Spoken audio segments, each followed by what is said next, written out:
Televizijos ekranuose realybės šou projektai yra puikiai pažįstamas ir senas kaip pati motulė žemė konceptas. Dar ankstyvaisiais 2000 metais žiūrovus džiugino Robinzonai, Akvariumas, Dangus ir dar daug kitų projektų, padovanojusių mums ne vieną, dabar jau puikiai žinomą pramogų pasaulio veidą. Metai bėgo, pasaulis keitėsi, o su pokyčiais atsirado ir kitų kelių parodyti save pasauliui. Būtent dėl šios priežasties talentingų dalyvių stygių pajutęs realybės šou konceptas prarado savo pozicijas televizinių projektų prioritetų sąrašuose ir buvo nustumtas tęsti savo vystymąsi internete, kur nors kiek ir pamirštas, bet vis dar sulaukdavo jaunesnės auditorijos dėmesio dėl išskirtinio ir kartais labai keisto turinio. Kas? Čia galva jam skuta? Politikas, hebra, būsimas vėl.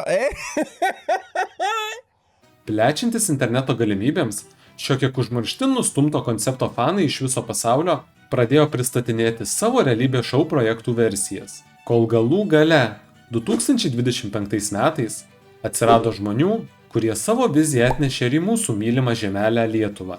Na turbūt dauguma iš vaizdo įrašo thumbnailo ir pavadinimo supratote, kad kalbu apie pirmąjį lietuvišką YouTube realybės šou Slaptasis agentas.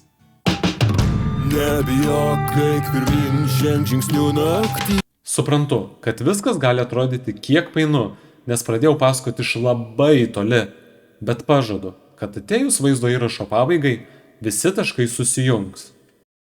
Na o dabar galime grįžti prie šio vakaro pagrindinės žvaigždės – realybės šou Slaptasis agentas, kurio užuomazgos gimė Antano J.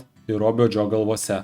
Abu šie vaikinai vyrai, na, kaip pavadinsi, taip nepagadinsi. Savo kailiu patyrę, ką reiškia būti realybės šou projekto dalyvių sąrašuose, per 3 mėnesius idėjai suteikė kūną ir sausio 9 dieną išleido viešam žiūrovų teismui. Tokią formuluotę pasirinkau ne veltui, nes ko jau ko, bet teismo čia būta nemažai. Atmetus visus emocijų pilimo ir nekonstruktyvios kritikos komentarus, galime pastebėti, kad žiūrovų akise pirmoji šou serija turėjo ganėtinai ryškių minusų. Visų pirma, apie taisyklės, o tiksliau vieną dalį taisyklių išgirstame tik pačioje pirmos serijos pabaigoje, po visos dienos dalyvių smagiai praleisto laiko, kurį taikliausiai apibūdina šis komentaras. Užmetus akį į dalyvių sąstatą, atrodė, kad iš Ofelijos galime tikėtis daugiausiai turinio, bet debiutinės serijos laurus visiškai nusinešė Vilius, kuris šią valandą išnaudojo maksimaliai. Viliukai, o jeigu tau kulidriku ant sofos? Kur, biškį tu pūsk. Gerai girdi. Aš Portugalas, bet pūsk. Va. Galim žinai sustarti. Ne, Nu, kaip nes nori, tu kaip mane nori, įžeidinėjai kaip pastovi.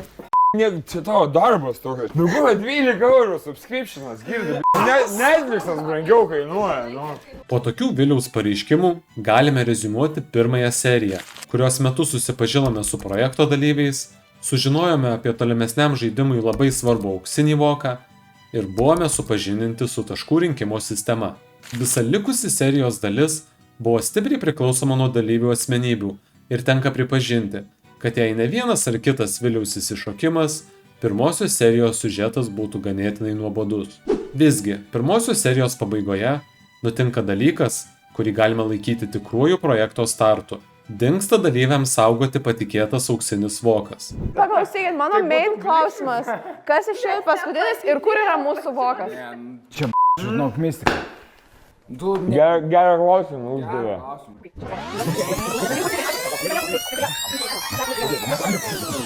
O ko reikia? Voko, Tai ką tik buvo, va. kur? Tai tu ten neparodi, kur?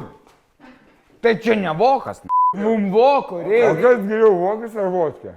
Taigi, dabar jau galime aptarti pagrindinės mums žinomas projekto taisyklės. Kiekvienas dalyvis turi surinkti kaip įmanoma daugiau taškų iš įvairių užduočių, bei rinkdami užuominas išsiaiškinti, kas yra atsakingas už auksinio voko dingimą. Matome, kad yra 2 skirtingos sritys. Tai asmeninė taškų rinkimas ir komandinė užuominų sprendimas. Atėjus antrai serijai turime progą pamatyti, kaip visos šios taisyklės veikia praktikoje. Su pirmosiomis užduotimis žaidėjai gauna savo įvertinimus taškų forma, ir sulaukė pirmosios užuominos dėl auksinio voko. Vagis, pavogęs auksinį laišką, mėgsta nešioti laikrodį. Suprantu, kad dalyvaujant projekte tiek fizinės, tiek ir protinės veiklos netrūksta, bet esant žiūrovo rolėje, po pirmų 2 serijų vis dar kyla pakankamai daug klausimų. Na bent jau man. Visų pirma, kokią reikšmę turi žaidėjų renkami taškai, ką jie nulems, kaip bus apdovanotas daugiausiai taškų turintis ir nubaustas mažiausiai taškų turintis dalyviai, apskritai, koks tikslas dalyvauti užuominų sprendime, jeigu tai yra bendras komandinis darbas ir kam reikalingas tas dienos slaptasis agentas. Na, kol dar neturime atsakymo į visus šiuos klausimus, galime atkreipti dėmesį ir į techninius dalykus. Pradėjus žiūrėti 3 seriją darosi aišku, kad bent jau kol kas yra laikomasi tos taktikos, kad kiekviena projekto diena yra suspaudžiama į vieną seriją, bet dėl šios priežasties stipriai nukenčia turinio kokybė. Visiškai natūralu, kad kiekviena diena neturės tiek daug intrigų vertų žiūrovų dėmesio, todėl dažnai likęs vaizdo įrašo laikas yra užpildomas tiesiog tuščiais dalyvių tarpusavio pokalbiais, kurie nei šokiruoja, nei kitaip patraukia stebėtojų dėmesį. Vis dėlto, pačioje 3 serijos pabaigoje pirmąjį kartą išgirstame apie iškritimo vakarą, kuris tarsi griaustinis iš giedro dangaus persmelkė dalyvių veidus. Tai pirmas sakė, niekas nekris. Manau, kad čia ne taškai, žinau, kuris. Manau, kad čia bus ir taškai, ir dar sumuosi kokia, nes nemanau, kad bus vien taškai. Balsavimas. Apgavom. Bliaunu, kokia čia išvalė, dabar ta kapšė netikėta. Tai prieš tai sakė, visi nebijokit, visi čia bus. Tai va, kad turėjome, kad šiandien bus sunki diena. Nemeluosiu, mane šiek tiek nustebino, kad nei mes, nei patys dalyviai nebuvo supažindinti su iškritimo vakarų principu. Na bet juk pats norėjau netikėtumų, todėl toks pareiškimas tik dar labiau intriguoja laukti naujos serijos. Tikriausiai įdomu, kas ta taškų sistema, kodėl jinai yra, kiek jūs taškų gavo tikriausiai už praeitą užduotį ir kiek kas turite taškus. Jie tik tai jums duoda neliečiamybę balsavimo metu. Pagaliau sulaukiau atsakymo į vieną iš mane labiausiai dominusių klausimų. Gal kiek keistoka, kad tai atskleidžiama pačioje 3 projekto dienos pabaigoje, bet ką aš ten žinau? Gal toks paslaptingumo lygis yra pasirinktas specialiai, atsižvelgiant į visą projekto slaptųjų agentų tematiką. Visgi, po šio pareiškimo projektas įgauna pagreitį. Pagrindinės taisyklės jau tampa kaip ir aiškios, o dalyviai pradeda strateguoti, kaip galėtų vystytis sekantis iškritimo vakaras. Nors tiesą sakant, vienas dalykas užkliuvo tiek man, tiek ir daliai žiūrovų, nes gavome visą papildomą seriją turinio iš vieno vienintelio vakaro, kuris vyko iškart po balsavimų. Tavo drąsa yra taip. Atidarai pečių, pamirkai 4 pirštus, padarai va taip va ir va taip. Asmeniškai aš, žiūrėdama šią seriją pasijutau, lyg blaivus sėdėčiau balioje ir klausyčiau girtų žmonių blevyzgų, kurios nepasižymi nei logika, nei rišlių minčių dėstymu. Na? A? Gerai, važiuojam toliau. Vis dėlto, kaip ir minėjau anksčiau, būtent po šios serijos viskas pradėjo lipti aukštyn. Dalyviai įsijautė į žaidimą, prasidėjo šiokios tokios intrigos ir padaugėjo slaptų agentų užduočių. 7 serijoje mūsų laukia dar vienas iškritimo vakaras, kurio metu jau visi dalyviai žinojo, jog negalima balsuoti prieš neliečiamybę turintį žaidėją. Norėtume priminti taisyklės, kad negalima balsuoti už žmogų, kuris turi neliečiamybę.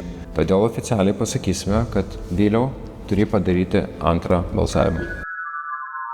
Ko pasekoje turėjome ir mažą intrigėlę, bei atsisveikinome su dar vienu žmogumi. Po šio įvykio pakilimo takas finalui buvo atviras. Ir dabar norėčiau pagirti projekto kūrėjus dėl tokio įdomaus ir netradicinio sprendimo nugalėtojų išrinkti. Sistema buvo labai aiški ir paprasta. Visi žaidėjai buvo suskirstyti pagal savo turimus taškus, nuo daugiausiai iki mažiausiai turinčio. Kiekvienas, pradedant nuo daugiausiai turinčio, pateikė savo spėjimą į pagrindinį žaidimo klausimą – kas pavogė auksinį voką. Ir pirmasis atspėjęs teisingai tampa projekto nugalėtoju. Vienintelis dalykas, kuris mano manimu būtų pridėjęs dar daugiau intrigos, tai platesnis įtariamųjų pasirinkimas. Nes šiuo metu renkantis iš 2 projekto vedėjų, šansas didesnį intrigai buvo ganėtinai mažas. 9 serijoje. Palauk, ką? Kurioje serijoje? 9 serijoje. Ai, gal tiesiog greičiau užbaigiam šitą sakinį ir keliaujam toliau. Įvyko projekto finalas, kurio metu paaiškėjo nugalėtojas. Ir savaime suprantama, jog sulig šiuo epizodu baigėsi savaitės trukmės projektas, kuris įsirašė į istoriją, kaip pirmasis realybės šou lietuviškame YouTube pasaulyje. Suprantu, kad šis titulas skamba labai solidžiai, bet už žodžio pirmasis slepiasi labai daug rizikų ir nežinomybės, nes norint sukurti kažką naujo ir nematyto, reikia nutiesti kelią, kurio iki tol dar niekada nebuvo. Apskritai, yra kosmosas, kaip tokia nedidelė komanda sugebėjo įgyvendinti tokį projektą su ganėtinai ribotu biudžetu, kuris mano manimu ir buvo didžiausia kliūtis geresniam realybės šou įgyvendinimui. Jeigu jis būtų buvęs bent kiek ilgesnis, būtų galima įterpti daugiau iškritimo vakarų, galbūt net atvesti naujokų, o su šiais dalykais atsirastų daugiau intrigos ir įdomesnio turinio. Didžiausias minusas, kuris mano manimu labiausiai badė akis, tai per didelis serijų skaičius. Projektas truko 7 dienas, iš kurių buvo sukurtos net 9 serijos, ko pasekoje vietomis buvo tikrai sunku išlaikyti dėmesį, bestebint ramiai ant sofos pakritusius dalyvius. Bet žiūrint į didesnį paveikslą, šis projektas sukūrė daug vertės tiek Antanui, tiek ir visiems būsimiems bei esamiems kūrėjams. Nes dabar jau yra pavyzdys ir gera medžiaga, iš kurios paėmus klaidas ir trūkumus galima pamėginti sukurti geresnį ir įdomesnį turinį. Beje, pats Antanas jau nekartą užsiminė apie planus sukurti 2 projekto sezoną, todėl nujaučiu, kad tos geresnės ir kokybiškesnės versijos ilgai laukti nereikės. Šiaip esu laimingas padaręs tokį dalyką, žinai, nes visgi, žinai, YouTube nieks nedarė. Tipo, pirmasis, žinai, padariau. Tai čia, žinai, iš tos pusės tai labai laimingas. O ką darysiu, tai faktas darysiu. Ai, pamenate, kai pačioje vaizdo įrašo pradžioje minėjau, kad visi taškai susijungs. Tai aš jums melavau. Šiandien iš manęs tiek. Iki. Iš Vilnius į šiaurę judu, maišega po kairę, tie patys MC lyrikom apsimainė executive class. Mygtukų kiek vairę turėtum girdėt, kad rašau galvą blaivę. Mes darom, ką darėm, ne tą, kas tikėna iliuzijų, nori žiek Davidą Bleiną, skausmas.